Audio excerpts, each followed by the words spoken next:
EMF, or electromotive force, refers to the voltage created by a battery or by a changing magnetic field. Counter EMF, also called back EMF, is a related phenomenon that we will illustrate in this animation. Here is a simple circuit featuring a battery, a knife switch, and a light bulb. This circuit also contains a wire coil that serves as an inductor. Inductors store energy in the form of magnetic fields that are generated around them when a current passes through them. They are called inductors because they induce a voltage in their coils when that magnetic field changes. We will see this in a minute. The elements in this animation are not represented to scale, and the action we will show in super slow motion actually takes place in the blink of an eye. But this animation is helpful for illustrating how back EMF works. When we power this circuit, the electrons in the current create a magnetic field around the wire as they move through it, as shown by these blue arrows. If the wire is formed into a coil, like this inductor, the magnetic field lines converge in the center. They gradually build up to a maximum magnetic field that is much stronger than the one around the straight length of the wire.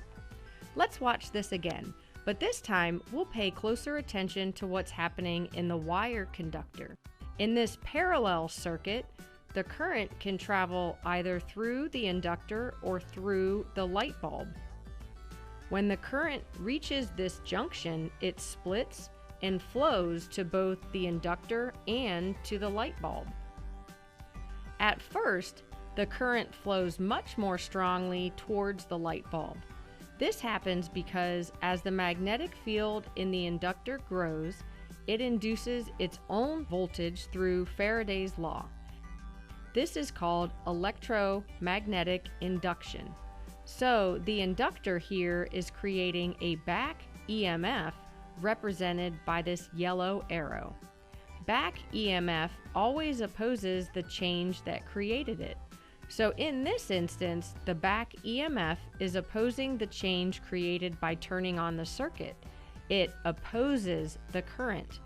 The result, as you can see, is that the back EMF effectively diverts the current away from the inductor and toward the light bulb. This causes the bulb to light up, but only briefly. Once the magnetic field around the inductor reaches its maximum field, the back EMF fades, and the current now favors the path through the inductor because the bulb creates some resistance to the current. The same phenomenon occurs when the magnetic field is shrinking, which happens when we open the switch and stop current flow from the battery. Once again, the back EMF opposes the change that created it.